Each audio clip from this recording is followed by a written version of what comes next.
With the Bastiat Society, we are the public outreach program of the American Institute for Economic Research, otherwise known as AIER.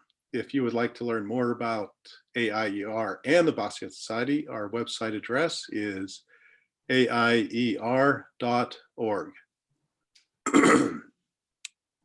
For our event today, I'm very honored and excited to have Richard Ebeling as our featured speaker.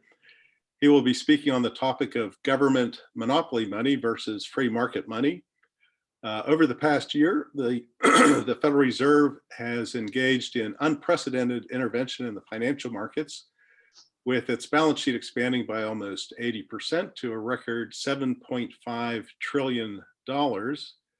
And the M2 money supply has grown by 26% from January 2020 to January 2021.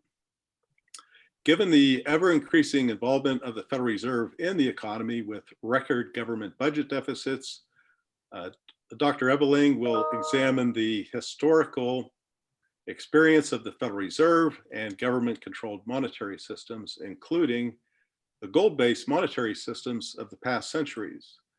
Dr. Ebeling will make the case that the superiority of free markets over government control is no different with money and banking, and that the United States and the rest of the world would be better off with free market money and competitive free banking. Dr. Ebeling is the distinguished BB&T Professor of Ethics and Free Enterprise Leadership at the Citadel in Charleston, South Carolina.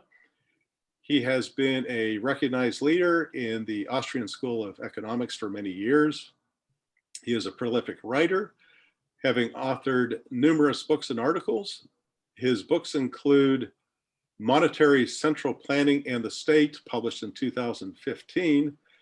And Dr. Ebeling just informed me that this particular book was translated into the Chinese language and actually published in China in 2019. So that's interesting. Another book that he has authored recently, The Austrian Economics and Public Policy, Restoring Freedom and Prosperity, that was published in 2016.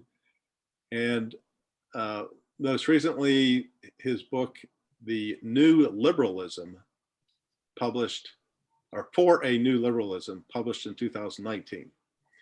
Dr. Ebeling also writes a weekly article on economic policy and social policy issues for the American Institute for Economic Research, and a monthly article in The Future of Freedom, published by the Future of Freedom Foundation.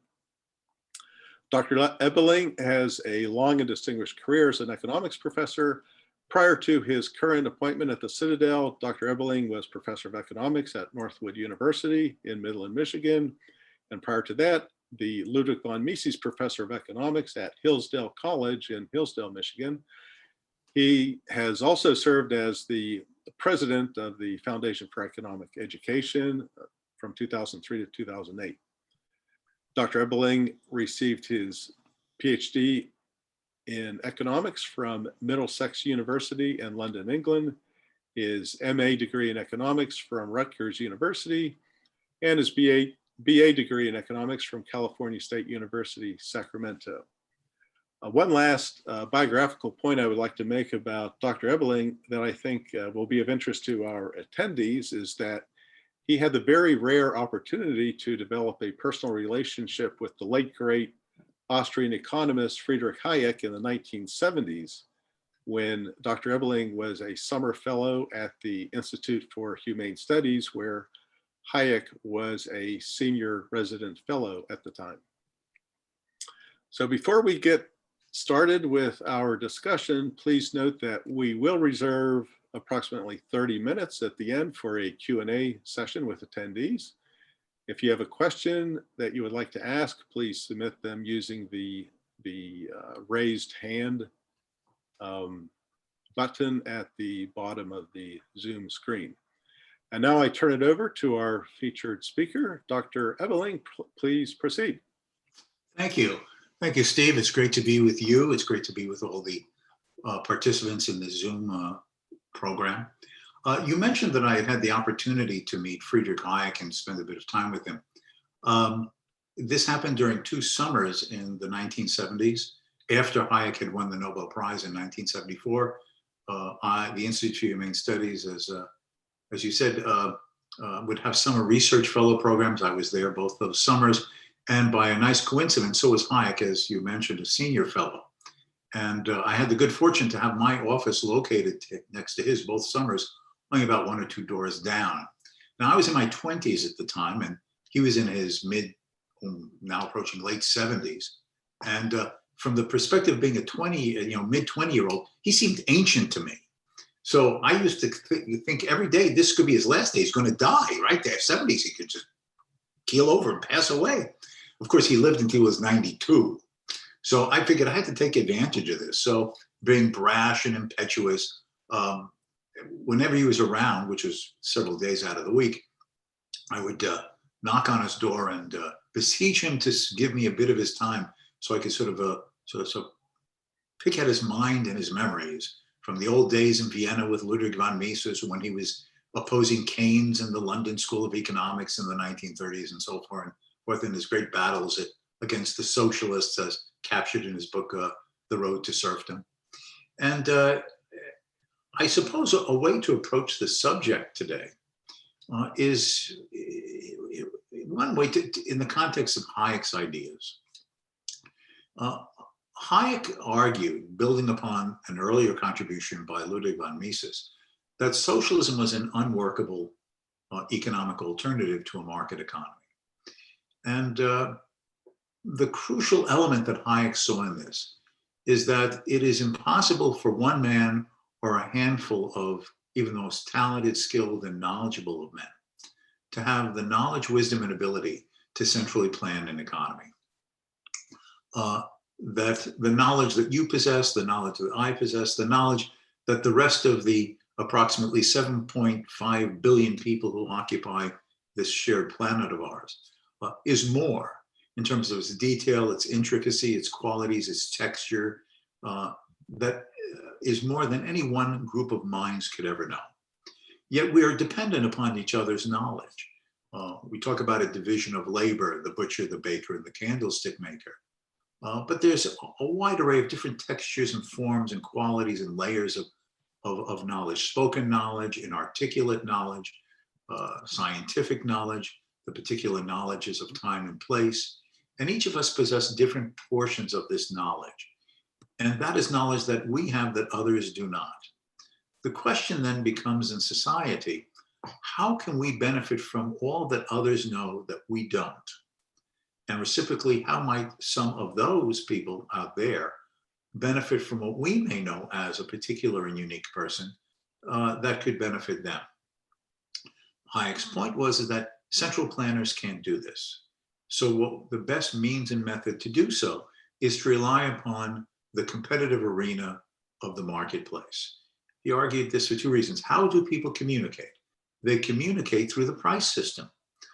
We converse with each other. We tell each other what goods we want and the relative values we place upon them, as expressed in the prices that those finished goods and services may come to have in the marketplace. But goods don't fall from heaven. They need to be manufactured out of the means of production, land, labor, and capital. So how do we know what would be the best usages, combinations, efficient allocations of these scarce resources among all of their conceivable competing uses when no one mind or one person can know all this? And again, we converse with each other on the production or the supply side of the market in bidding against each other, entrepreneurs, enterprises, businessmen, what they think those resources are worth in various combinations to make products that they think consumers may want and from which they could earn a price that will result in a profit from them. And so the prices of the factors of production come together through estimates and appraisements by multitudes of minds as to what purposes and uses those resources can be used for and the relative values they might take on given what the finished product could sell for.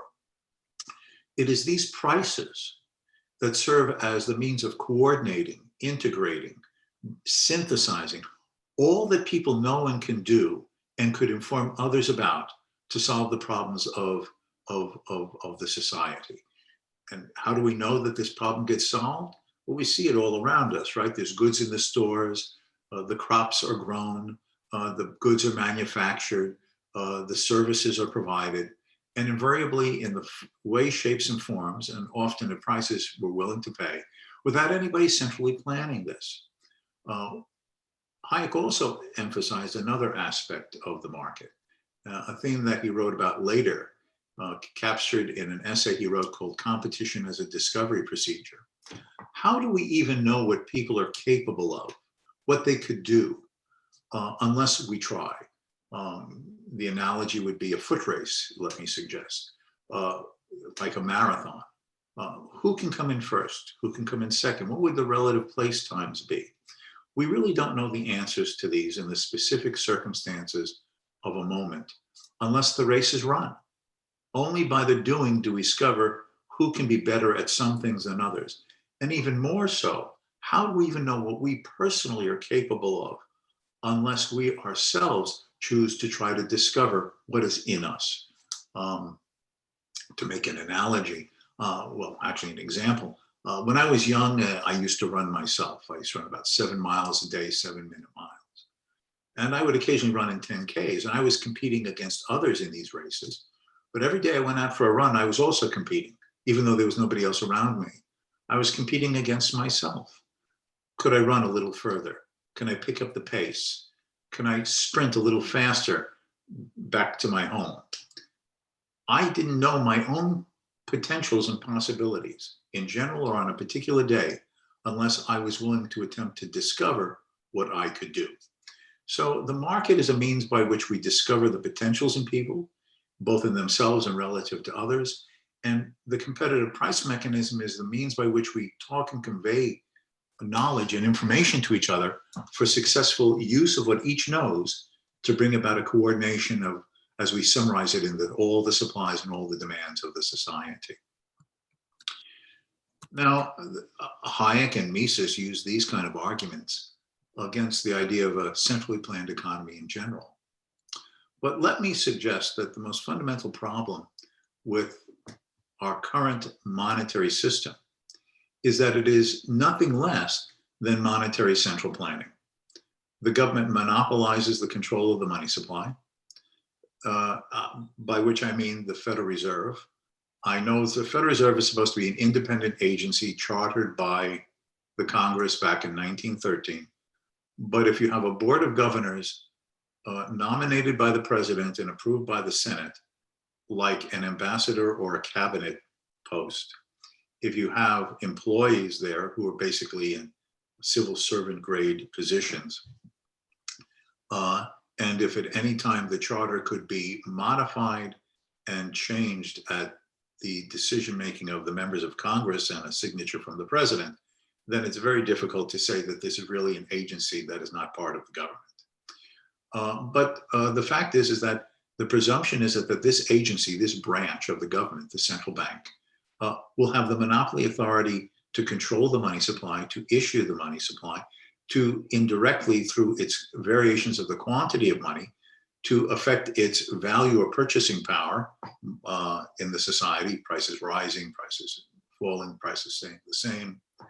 And indirectly, since the central bank injects any new money or withdraws any existing money out of the economy through the banking system, it has the ability to influence, at least in the short run, a various array of interest rates that are supposed to be, in principle, signals of the marketplace to bring about a balance and a coordination of the willing savings of some and the desire of others to borrow that savings for investment purposes.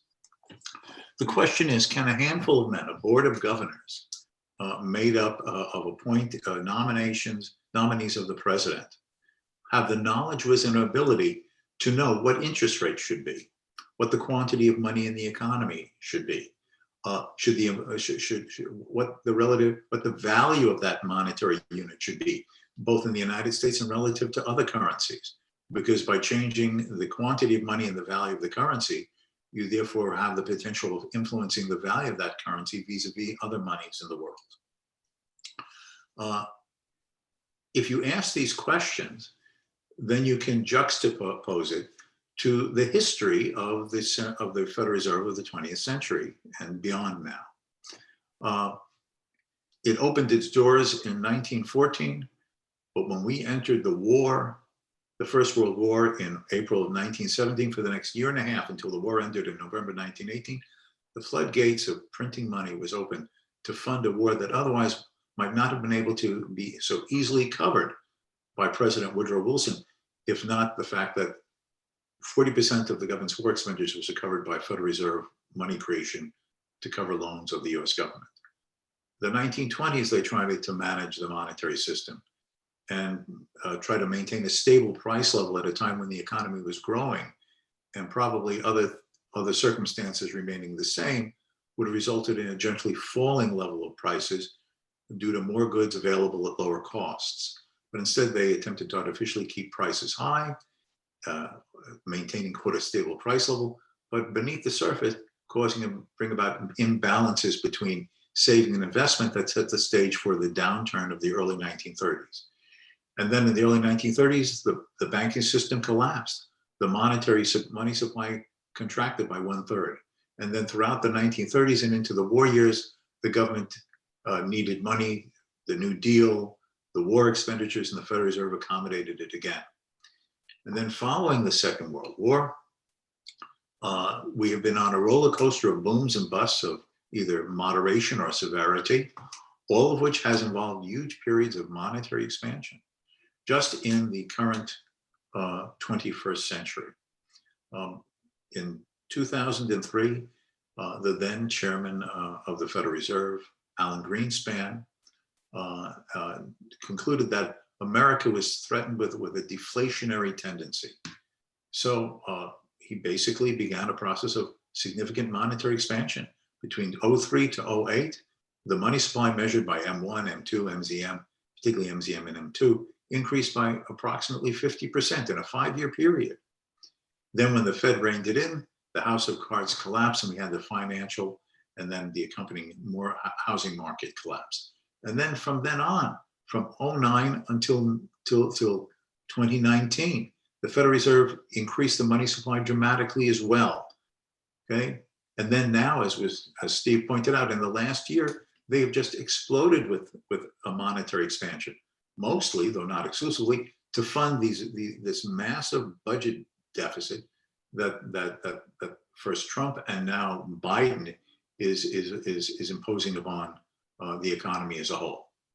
I would just say in one point about this, many critics of Federal Reserve policy have been chastised for saying, but you know, the Federal Reserve has increased this money, so all this money, but we haven't had price inflation, right? Isn't that the great danger? You let the monetary printing press run, and the money passes out into the economy, and people are spending it, and prices are rising, and that's the big danger. But look here, we've had very low inflation, 1.5%, 2% annual price inflation measured by like the Consumer Price Index. Surely you're wrong about this.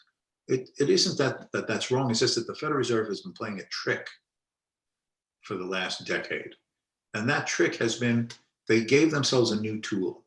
They wanted to bolster the capital positions of the banks following the financial crisis. But they were then afraid of setting loose this inflation. So what did they start doing?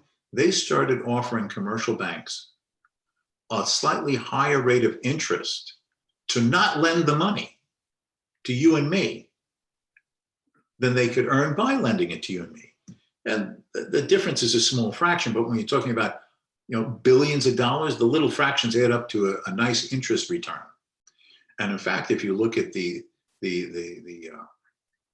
Federal Reserve figures, excess reserves within the banking system represents trillions of dollars that the Fed created by buying up government securities and paying for them with newly created forms of money.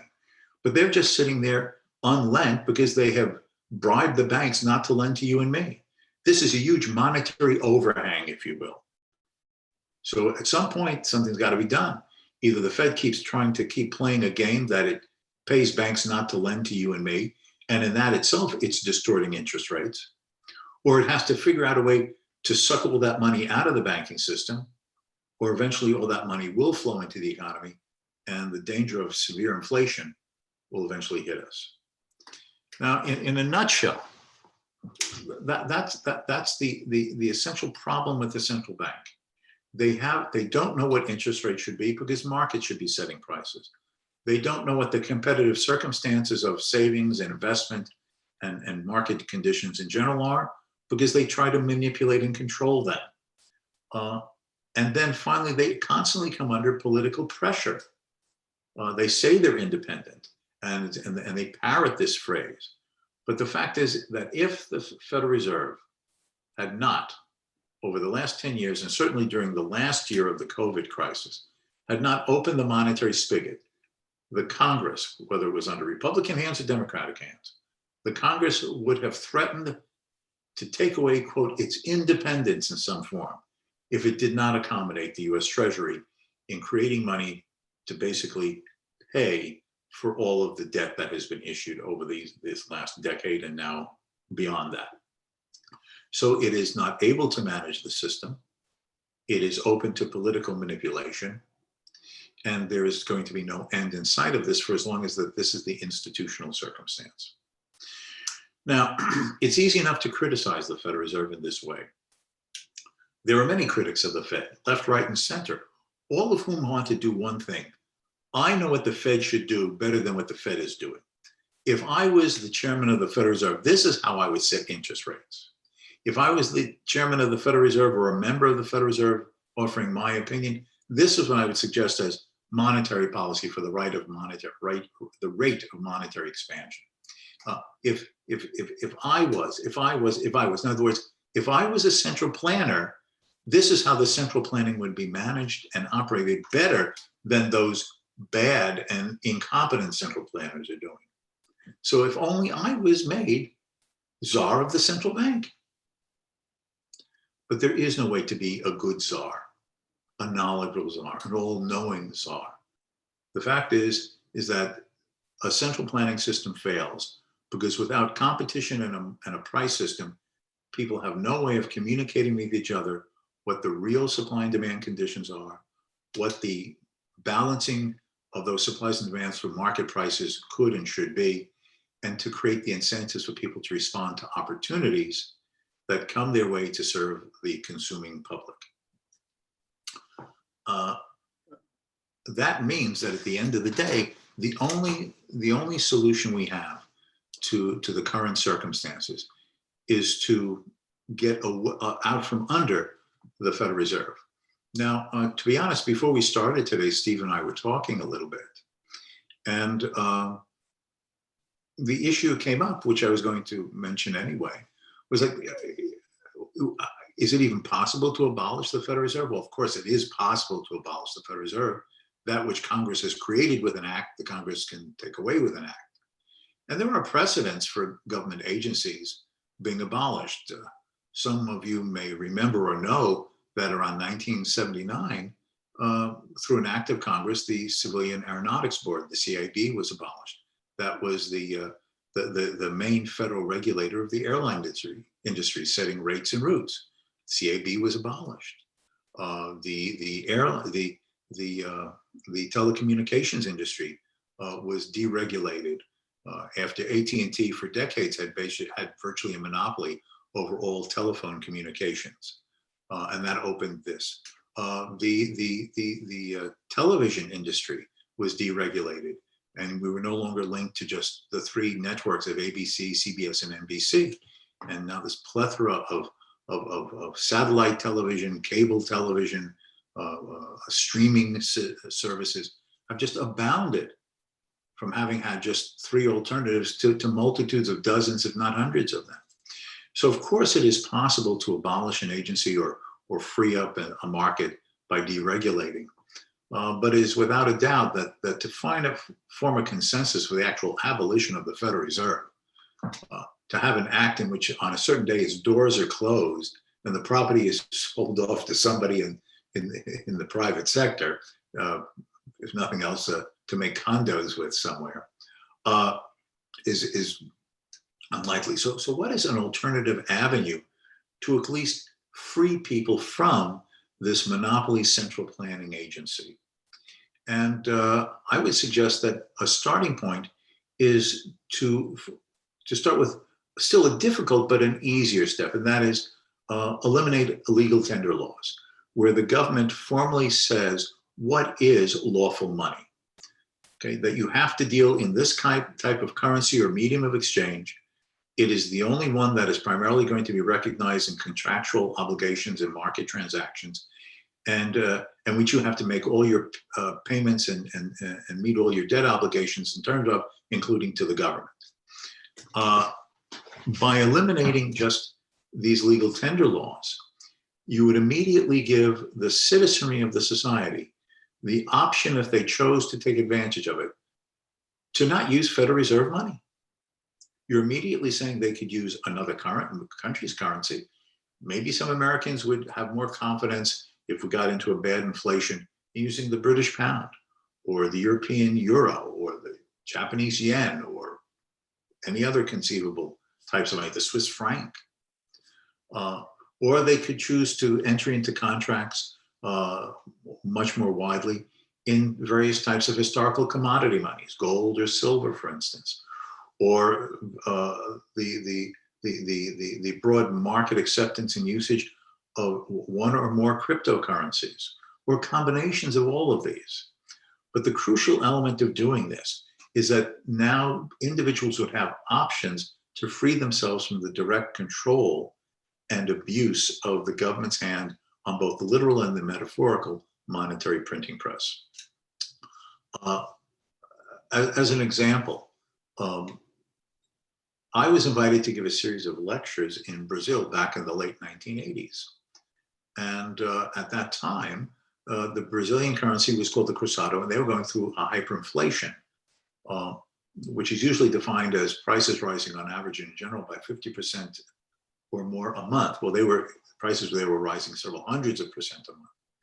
And people were losing confidence in their own nation's currency. So even though it was not legal, they were just starting to use dollars, both for large ticket and small ticket items. In other words, dollars became an alternative currency of choice, even though officially the cruzado remained the government's declared legal medium of exchange. Now, people ran risks, and there were legal restrictions and there were legal penalties if the government wanted to catch people and to set examples. But it would be just easier to just tell people, if you lose confidence in your own current nation's currency, in our case, the Federal Reserve issued dollar, use the money of your choice. That itself would act as an important check on the abuse by the Federal Reserve. Because if confidence was lost in the Federal Reserve's dollar, people would just opt out into alternatives, and the circle of people using the dollar, and over which the Federal Reserve had policymaking influence, would diminish. The same should apply with banking, in my opinion. Banks should not have to be members of the Federal Reserve, should not have to abide by Federal Reserve rules and regulations. And at the same time, banks should have the option and legal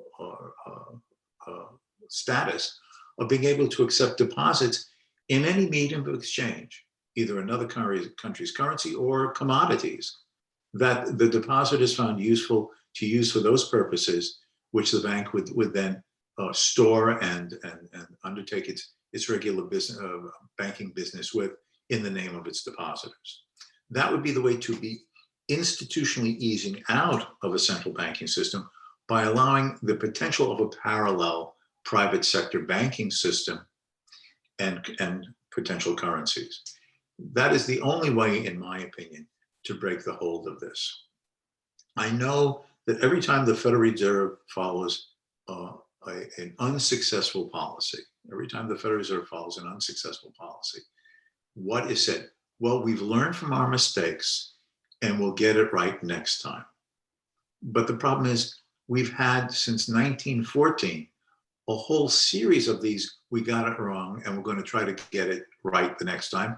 And the next time has either been a similar mistake or a worse one than the preceding one. It's the same error and misconception as those who tell us, well, I know central planning hasn't worked in Soviet Russia. It didn't seem to work in Mao's China. There's been a few problems in Castro's Cuba or Sandinista's Nicaragua or in Chavez's Venezuela or Kim Jong-un's North Korea or. If we only get the right people in, if we just have a plan along the ones that I think would work, but it doesn't work that way. It's institutionally unsalvageable. It cannot work. Only markets work. And that argument and rationale of the efficacy and efficiency and necessity for markets, whether it be for shoes or bananas or the pair of glasses that I'm wearing, is no less the case in having private competitive banking and the people themselves choosing what medium or media, handful of monies that they choose to use for purposes of daily transactions, savings and investment, international trade, and all other avenues that they find mutually advantageous to enter into with their fellow human beings, both here and around the world. By eliminating government controls, we open up the system to market opportunities. Okay. Again, if I don't mean to beat a dead horse, but I'm trying to make analogies that many of us are aware of. Right? There's the public school system, and most of us realize that in many parts of the country, the public school system fails in educating students, imposing curriculums that a lot of parents don't like or feel are not effective or representing the values that they consider important, and so on. So is it possible to abolish the public educational system at one fell swoop? No. So what have people talked about? Allowing a more legal status to homeschooling, to private educational alternatives, to charter schools. In other words, parallel market or semi-market alternatives so people can escape from the government monopoly educational system with its pedagogical and ideological faults and difficulties and problems. That is the same analogy.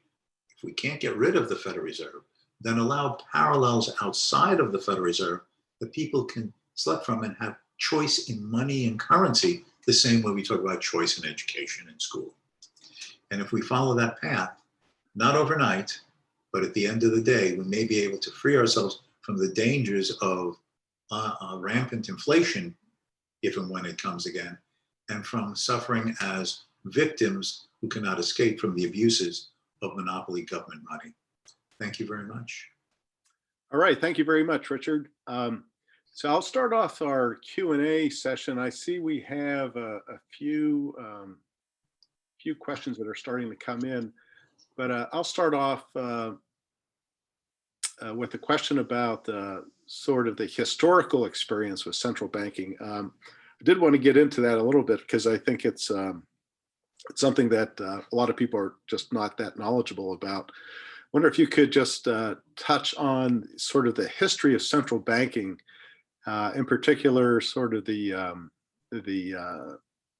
gold-based monetary systems that were prevalent in past centuries, and sort of the history of central banking itself. Well, modern central banking basically began, as we know it today, basically began in the late 1600s and in the 1700s. The classic case is the Bank of England in Britain. The short abbreviated version is that the Bank of England originally started out pretty much as a private bank, but it got into a deal with the British government that the Bank of England would have what amounted to a monopoly right of issuance of banknotes for the country as a whole. In other words, other banks would have to accept and go to the Bank of England to have notes to issue to its own depositors.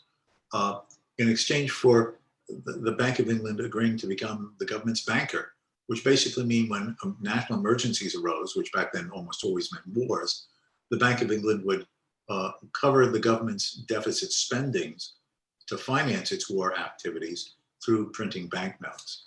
That sort of reached a particular high point in Britain's wars with first revolutionary and then Napoleonic France in the late 18th and then the early 19th century.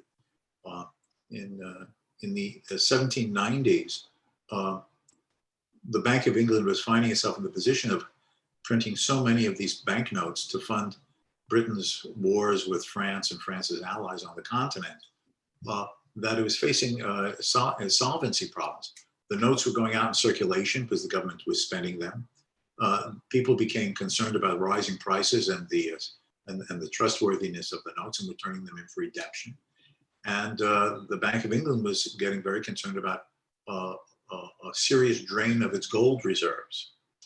And it basically got the Parliament, the British government, to pass the Restriction Act, saying that people couldn't turn in their notes anymore for gold, which then basically put Britain on what amounted to a fiat or paper currency with no commodity anchor. And the inflation continued until the end of the wars with Napoleon, which ended in 1815 with the defeat of Napoleon at the Battle of Waterloo. And after that, the British government decided that the Bank of England should return to a gold-based redeemable currency system, a monetary system. And so beginning around 1817, I guess, if I remember correctly, the British government started running budget surpluses, therefore taking in more taxes in these banknotes than they were paying out for their current expenditures, and paying off loans to the Bank of England. And the Bank of England then took those notes and took them out of circulation. So between around 1817 to 1823, the British economy experienced a monetary deflation because of a contraction of the money supply, so that the Bank of England could return to gold redemption for outstanding notes at a ratio pretty much as had been the case before this whole war business had commenced. But then from 1823 until 1914, that is almost a century, certainly 90 years, Great Britain was on, with a few exceptions of a bank panic, on a gold-backed, gold-redeeming monetary system. It served as sort of like the model for a sound currency outside of the manipulable hands of government that was expected to maintain its value and worth, and therefore the trustworthiness of it as a monetary system. And then as the 19th century progressed, 1870s and 1880s, more and more countries went on gold standards. Imperial Germany and France did, and others, Italy. And then in the early 1890s, the Austro-Hungarian Empire and Imperial Russia went on gold standards. And so one could say that from around 1870s, 1880s until the First World War, about a 50-year period, is the idea of the golden age of a gold standard. Of course, it must be kept in mind that these were government-managed gold standards. These were central banks that were given the responsibility to manage the money supply to assure redeemability and of the notes for gold at the fixed exchange rate, and to maintain, therefore, the currency's value vis-a-vis other currencies. Okay, so because if a British pound note is worth 1 ounce of gold, and as it was before the First World War, approximately 1 ounce of gold could be traded for $5 in the U.S., then obviously the ratio of exchange between a dollar and a pound is 1 to 5. And so by maintaining a guaranteed fixed ratio of redemption, and if another country did so the same, that assured the more or less of a fixed city within a very narrow band of the exchange rates between these currencies. And that's what gave the stability and the surety of it. It is not surprising that those last decades of the 19th century and the beginning of the 20th, before the First World War, was a huge explosion of globalization, because people trusted that there was an international money in an environment of basically classical liberal principles of a sanctity of private property and abidance and legal enforcement of contract internationally. And that resulted in this explosion of industrialization, foreign investments, the beginning of the raising up of people from poverty, not just in parts of Europe, but now increasingly in other parts of the world. That all continued with increasing acceleration, the true internationalization of social and economic and business relationships up until the First World War. The problem was with the First World War is that all of the major belligerent countries almost immediately went off the gold standard, not believing that they could either raise taxes or acquire market-based loans sufficient to cover their respective war expenditures. Imperial Germany, Austria-Hungary, France, Great Britain, Imperial Russia, Italy, all of them ended up going off the gold standard at one point or another during that first early part of the war, and just printed up unending streams of paper money. The problem was that when the war ended, there were these lackluster attempts to return to a gold standard.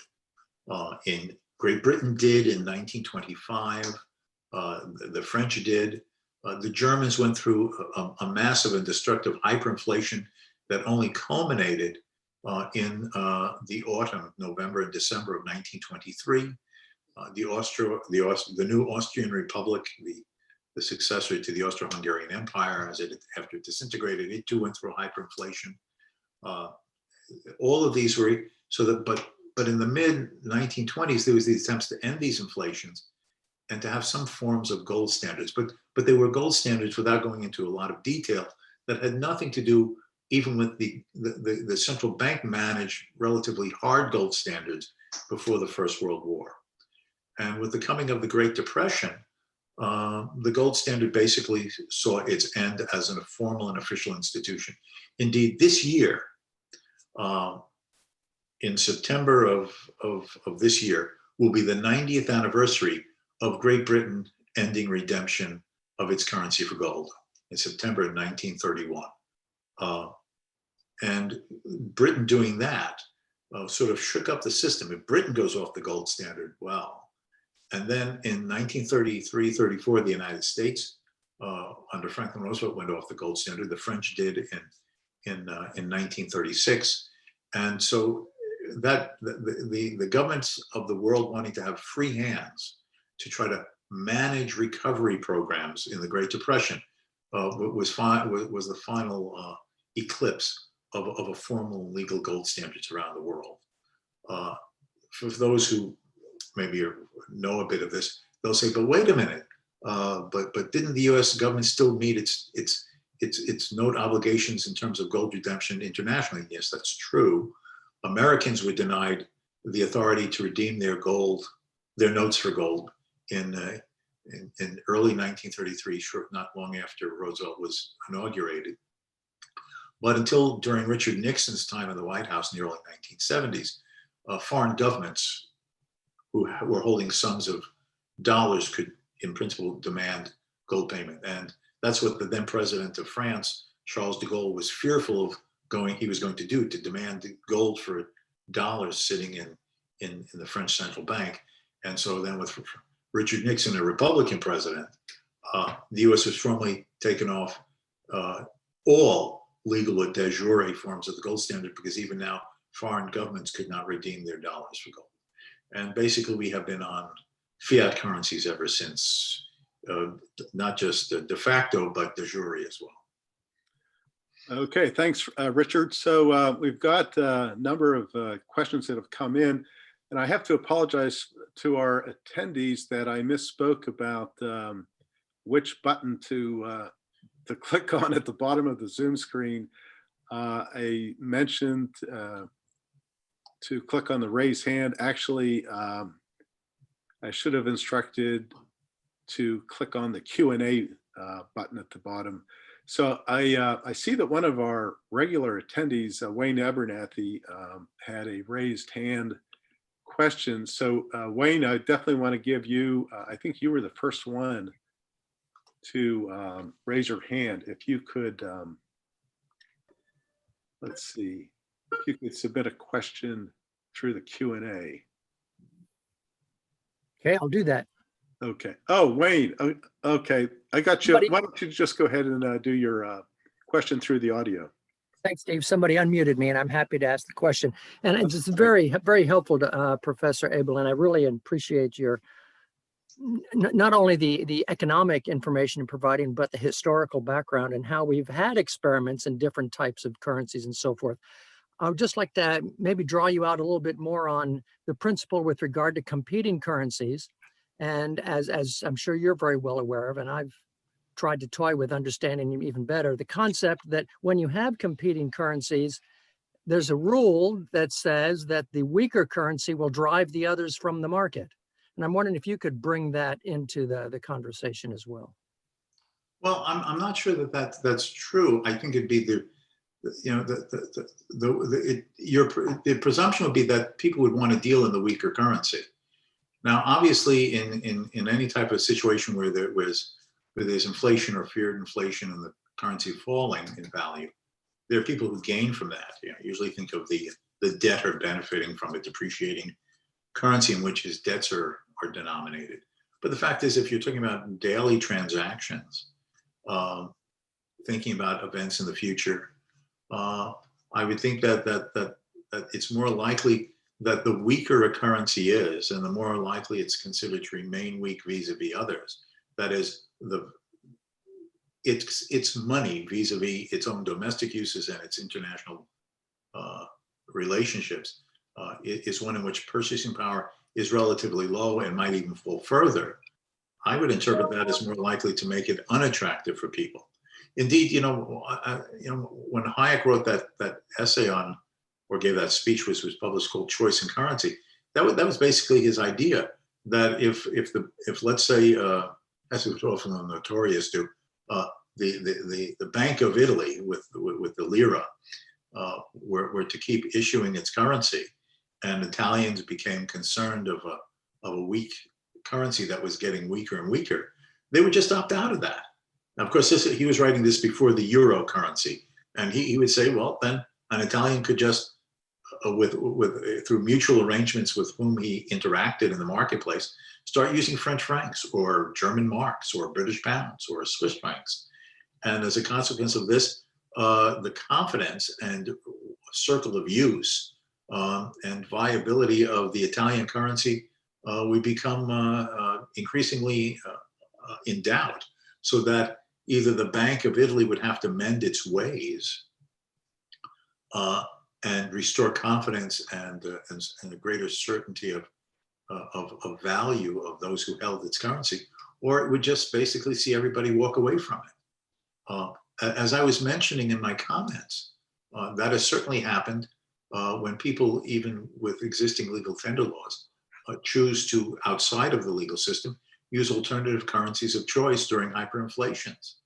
At the end of the day, a majority of the dealings will be used with a currency that is considered stronger in value. So I'm not persuaded that argument that the currency that with the lowest or weakest value will drive out the stronger ones.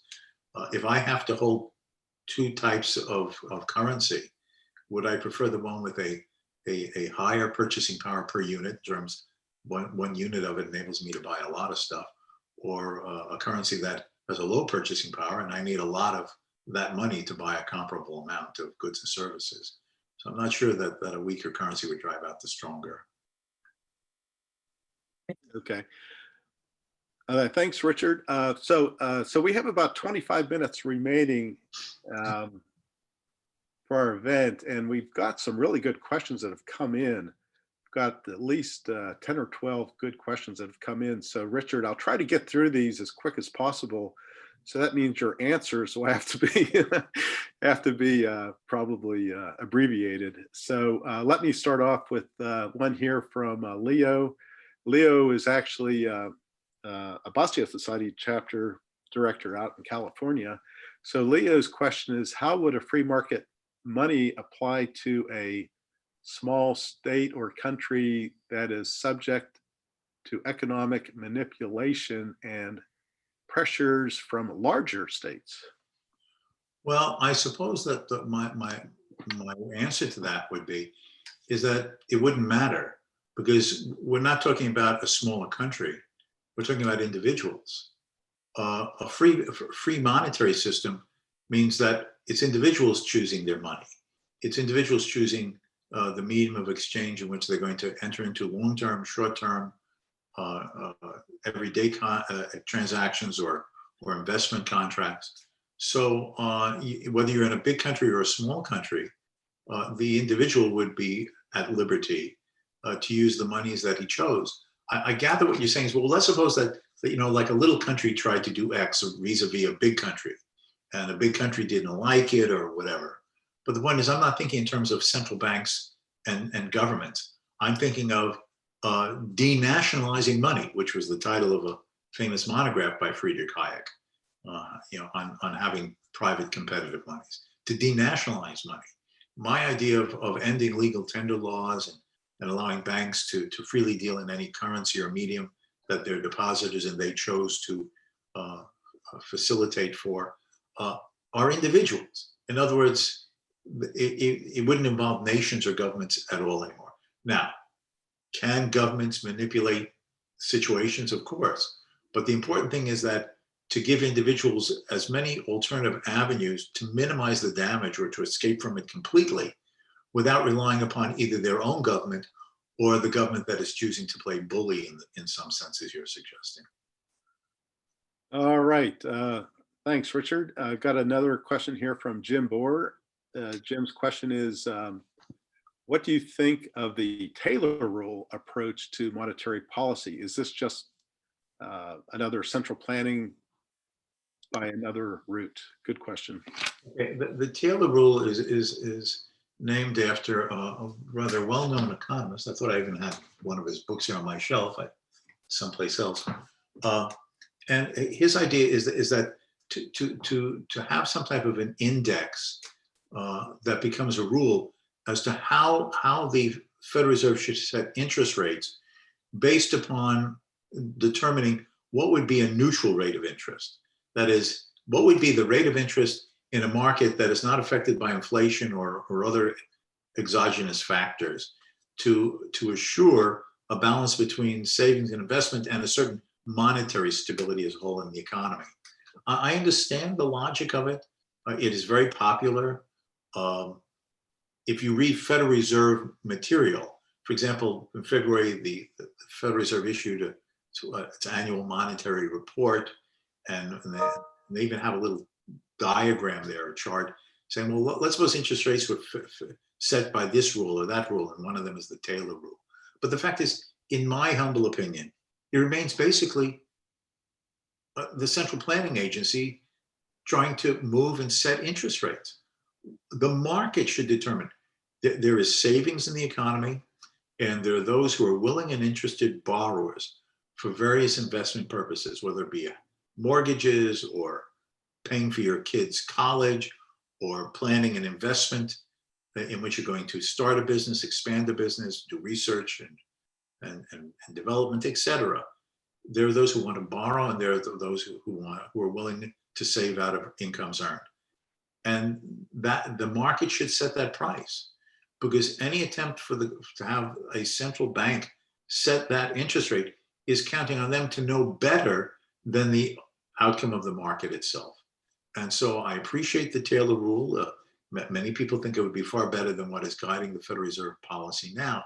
But at the bottom of the day, as I see it, I believe it's just another form of relying upon a central planning agency to dictate what they think interest rates should be, instead of just letting the market set the interest rates.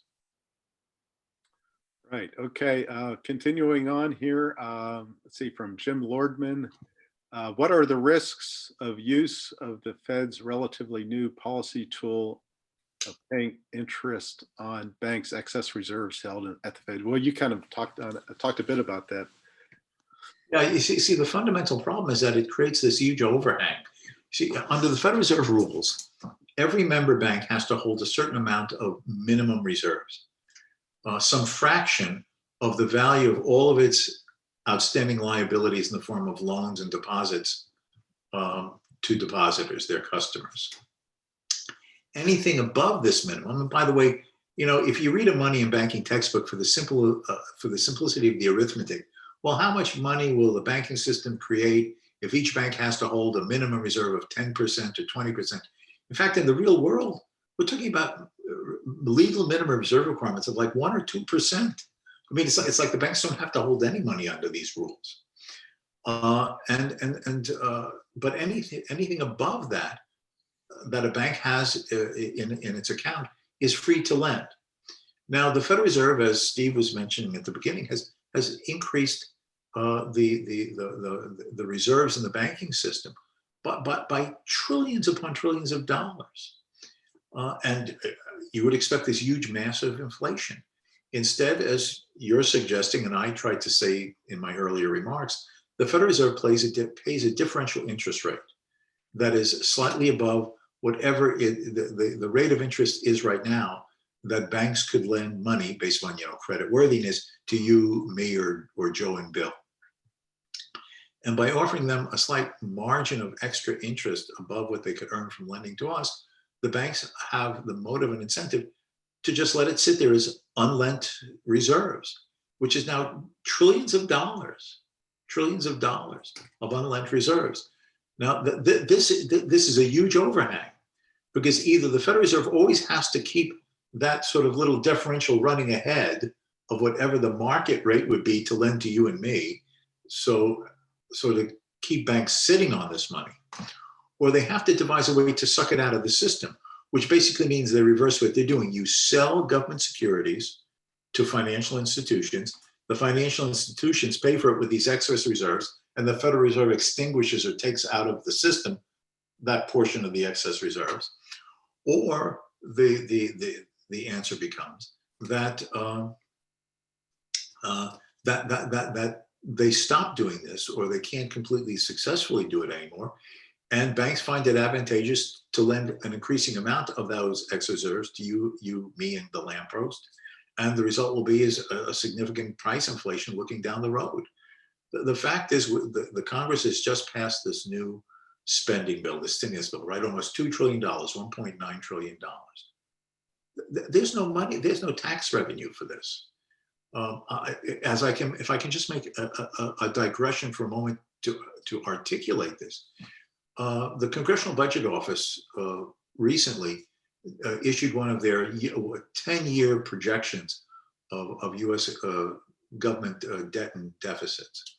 And of course, they start out with the current fiscal year 2021, which began on October 1 for the federal government. And they're projecting that the government will spend, the federal government will spend approximately $5.8 trillion this year. They will be collecting approximately $3.5 trillion in taxes, okay? But then you look, well, what is the government spending this money on? And if you look at the core entitlement programs, Social Security, Medicare, okay? The quote, the mandatory expenditures are projected by the Congressional Budget Office for this fiscal year to be $5.7 trillion.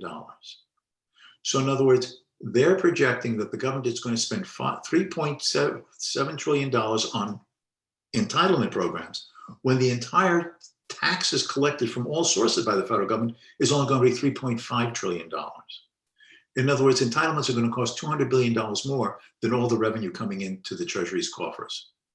So the government has to borrow $200 billion of what taxes are not covering for the entitlement programs, $1.5 trillion for what are called the discretionary spending, which includes defense spending, and $303 billion to cover the projected interest on the existing debt for this fiscal year. Okay? There's not, the Federal Reserve will end up monetizing all of that. And either the Federal Reserve plays its game again, but in this instance, the money is going to be spent. It's not like it's going to sit in bank reserves. That money is going to cover the issuance of government securities, and the federal government is going to spend that money. Yeah. And so it's either going to start flowing out into the economy, or the Federal Reserve has to play even more of a gimmick to have banks hold even larger reserves to counterbalance the inflationary effect of the $1.9 trillion. So the Federal Reserve has itself in a terrible dilemma, all of which is going to come crashing down at some point in some way. And the general effect on the society and the economy as a whole will not be good. No economist has a crystal ball. I don't know next month, 2 years from now. But if, like causes bring about like effects, there is cause and effect. And if the government and the Federal Reserve does these things, it will have these negative impacts at some point down the road. Okay, thanks, Richard. Good answer. Interesting. So I've got another question. This is from Rodrigo. And Rodrigo is also a Bastiat Society chapter director in Mexico. So thanks, Rodrigo, for attending. And your question, Rodrigo's question is, he says, I've learned from recent pieces by Alexander Salt in the Wall Street Journal that the Fed is actually one of the most politicized central banks. I'm assuming he's talking in comparison to other central banks around the world. Do you have any comment on that? Do you think that that's accurate? The Federal Reserve tries to cover itself in this conception of dispassionate, unbiased, apolitical objectivity. That they're just trying to see that the monetary system and monetary policy serve the best interests of the country as they understand it with their models and their data. The fact is, it is a highly politicized institution. Now, not every president who nominates someone to the Fed board or to the chairmanship of the Fed board always likes what a Fed chairman of the board might do after they're in place under his, nominating them. For example, Trump was very unhappy with the current Fed chairman Powell, where you think, I nominated Powell thinking he would give me rock bottom interest rates, and he's been raising interest rates for a while. Obama had low rates. Why didn't I have low rates? It's like what Powell works for Trump, like a manager of one of his hotels, and he's supposed to see that he keeps costs down, and if he doesn't, he gets fired or something. Give me a break here. It doesn't work that way. Now, the little crybaby Trump. Oh, I didn't get the same rate of low rates that Obama did. Yeah. Okay. Okay. But the fact is that always behind Federal Reserve policy is the implication of how is the government debt going to be financed? Is this going to set off a crisis in the investment of the housing market? What is it doing for the United States from the political as well as the economic perspective of the value of the dollar vis-a-vis other major international currencies? The fact is that the Federal Reserve is a highly politicized institution. And particularly since the financial crisis of 08-09 and its expansion of so much of its portfolio with mortgages that had been guaranteed originally by Fannie Mae and Freddie Mac and holding so many of the government securities. I might say this, I know I'm talking too much, you told me I have to, but the famous British economist, David Ricardo, wrote in a famous monograph of his called The High Price of Bullion in 1811, that no central bank can view itself as independent when so much of its balance sheet is covered by the debt of the government. Then you're a victim and a product of the government, because anything you do that can have negative effects on the government is going to come and bite you back. So I think that that's as much true today as when Ricardo wrote about the British government during the Napoleonic Wars. Right. Okay. Now I feel bad because we've got a whole bunch of really good questions outstanding, and for anyone who submitted a good question, don't feel slighted, but we just have so many good ones to get to. Hi, Steve. I think that your mic is covered by something. You might want to click your mic. Oh, okay. Is that better? Yep. Okay. Yeah, I was just saying that I feel bad that we're not going to be able to get to all of the questions that we have, because we have a lot of really good outstanding questions, but I'll just proceed and get to as many as we possibly can. See, we've got one here from Terry Ares Ruiz, who just started a new Bastiat Society chapter in Switzerland. So Terry's question is, the free competition of monies is an old idea from Hayek. With Hayek banks and private money, in your personal opinion, which one is the best form of money? So I think your answer is it just depends on the market, right? Yeah, I would basically argue that at the end of the day, the issue should be is what people in the marketplace want to use as money. There isn't, you know, Hayek had this idea of an index and a currency representing the value of the index called a ducat in his denationalization of money. I think that the only true and right answer for this is that people should just be allowed to choose the currency that they want, use the medium of exchange that they desire. There's no, and what type of banks, therefore, will reflect the management and provision and the guarantee and the intermediation for them, that has to be decided by the market itself. Some banks will have 100% reserves. Other banks will have fraction reserves, and maybe in different currencies for different types of deposits. And the only way to decide that is the market. It'd be like saying, well, what's the best kind of shoe store? Or what's the best kind of supermarket? Well, there is no answer to what's the best kind of shoe store or supermarket. As we know, there are many types of supermarkets: big, small, specialization, niche, general, and the same thing with shoe products and shoe stores. The market will define and determine the spectrum and quality of it. Okay, all right. Moving on to the next question here. This is from Steve Hankin, who has been another regular of ours.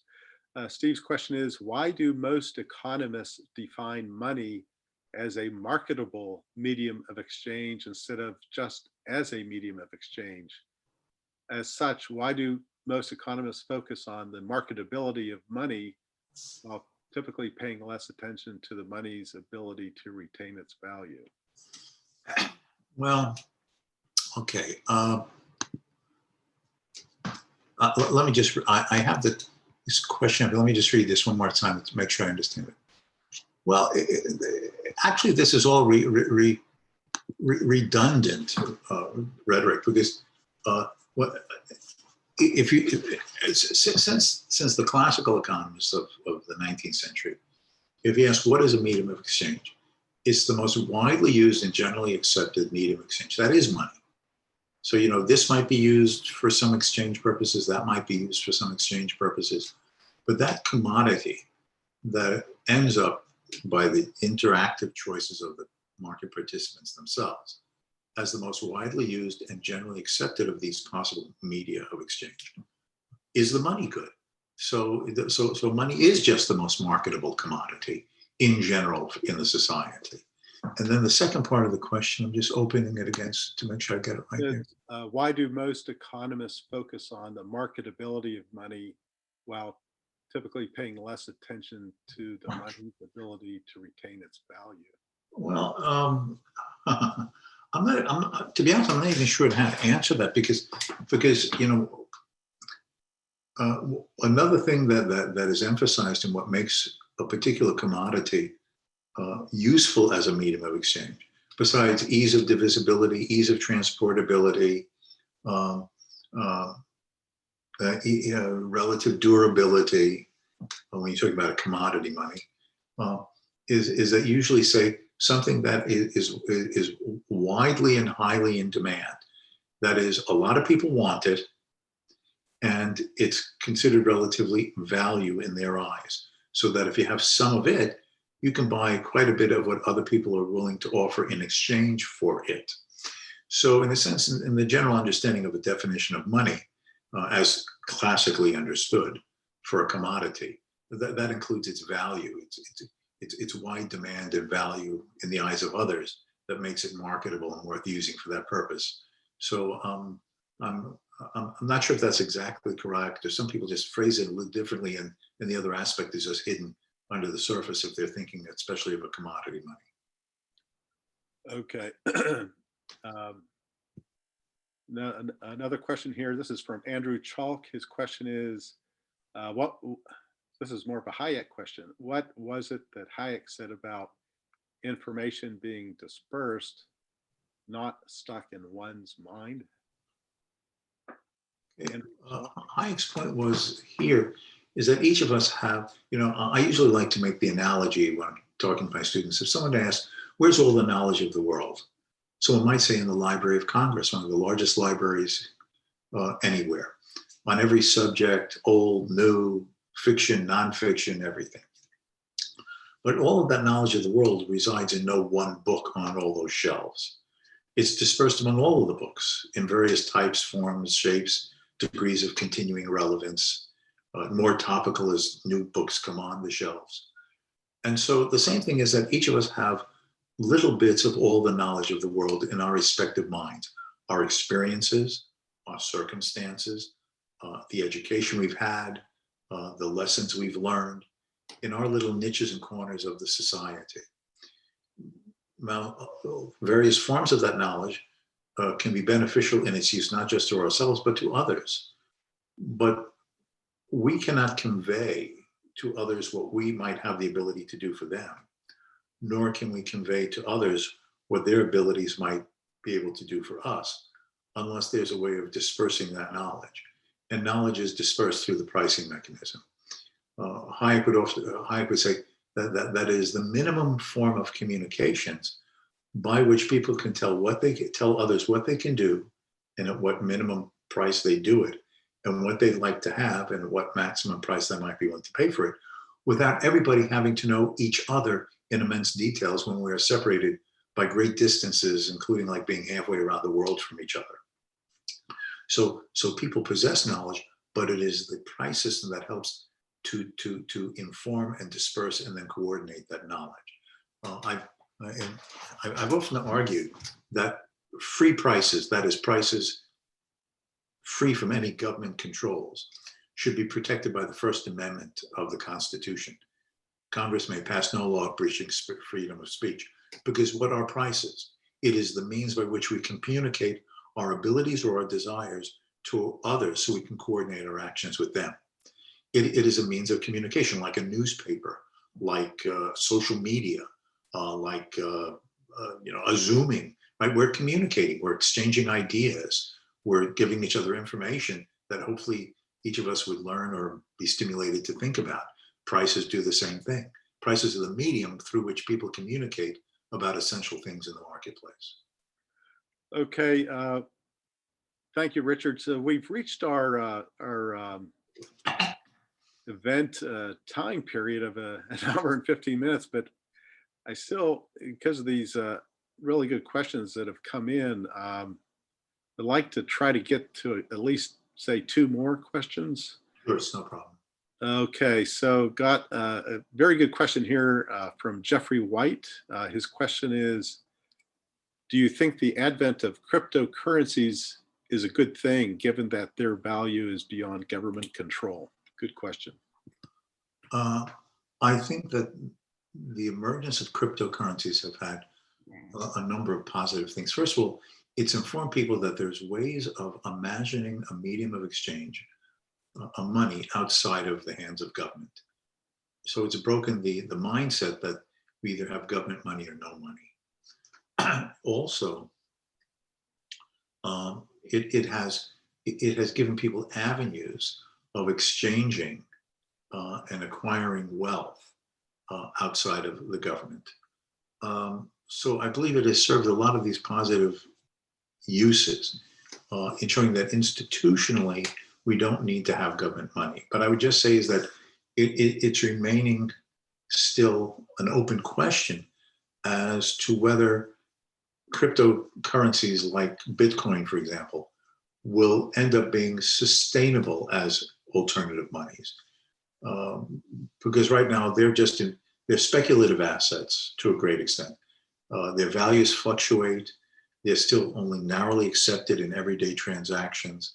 So are they a speculative investment, or are they an emerging medium of exchange? The market has not yet sorted that out, and partly will be dependent upon whether the government tries to co-opt it, crush it. Okay, and then another question here. This is from Jeffrey Barrett. Under what circumstances do you see a return of inflation? You've kind of hit on that a little bit. If you just want to give a quick answer on that, under what circumstances do you see a return of inflation? Well, you know, I'm only hesitating because I don't want to make an assertion that presumes I know more than I do. Yeah. I can assure you all the things I don't know. Just ask my wife whether I get wrong. But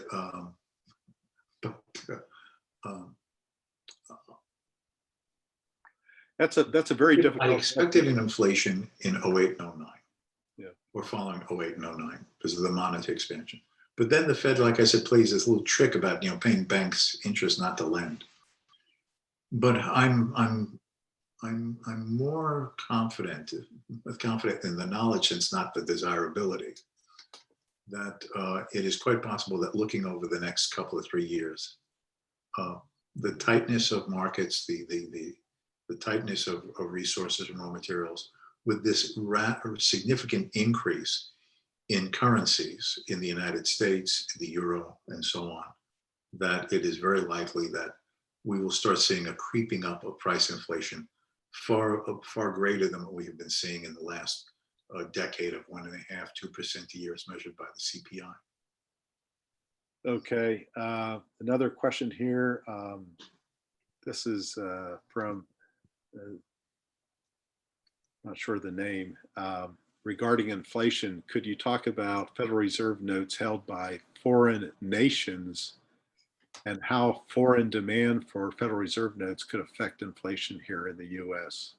Well, you know, it all depends on when the dollars come back to the US. And in fact, I'm not going to remember the number, but if we talk about actual cash dollars, there are more cash dollars circulating in the rest of the world than within the United States. And that's because these cash dollars are used as safer havens for savings, right? Personal savings, to facilitate transactions, to get around government for tax avoidance and evasion. So it would only become a problem if, for one reason or another, there was suddenly a motive, an incentive, or a need for large numbers of these literal cash dollar holders to suddenly then want to trade them in for either real goods and services and dumping them in the market in general, or to actually attempt to trade them either legally or illegally, depending upon the foreign exchange market situation in the respective country in which these people are dollar holders are living, to try to trade those dollars in for what would now be an alternative currency of choice in place of the dollar that they've been using. Okay, so let's make this our last question. Let's see, I'm trying to see here what might be a good ending question. Let's see, how about this one at the end here from Teresa Esquivel. She says, Dr. Ebeling, one of the things that made gold such good money is not only that its supply is limited, but also its demand. When the price of commodity gold varied too much from money gold, one would flow into the other, thus stabilizing demand for gold.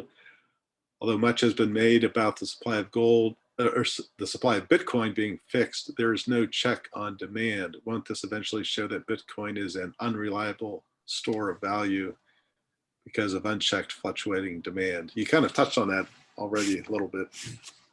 Yeah, see, the thing is that normally we think of a medium of exchange as having its value stabilized in two ways. I'm not going to fix, never changing, but relatively stable, its purchasing power, because of two factors.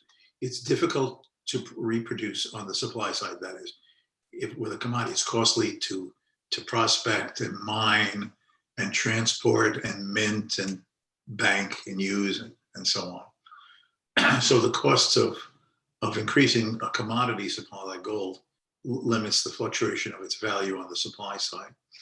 And it's usually considered that because of the the institutionalizing of that medium as a money, people have their habits of how often they're paid, how often they disperse their expenditures, their rent, their electric bill, their car payment, how often they go out to dinner, so that there's a certain sort of institutional stability on the demand side, as well, given the way salaries are received and income is dispersed on a regular basis.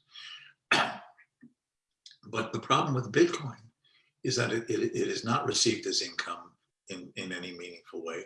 It is not used in everyday transactions by large quantities of people. People are basically currently holding it as basically a speculative asset. Some people might say, no, I believe Bitcoin is a currency and I try to use it when I can. But we're talking about the market as a whole. It doesn't have that marketability in everyday transactions right now. So that basically people are holding it against future rises and then sell it if they think its value is going to go down. So it has an erraticness on the demand side that normally, once a money is established and functioning, has nothing of that amplitude that we see in a cryptocurrency today.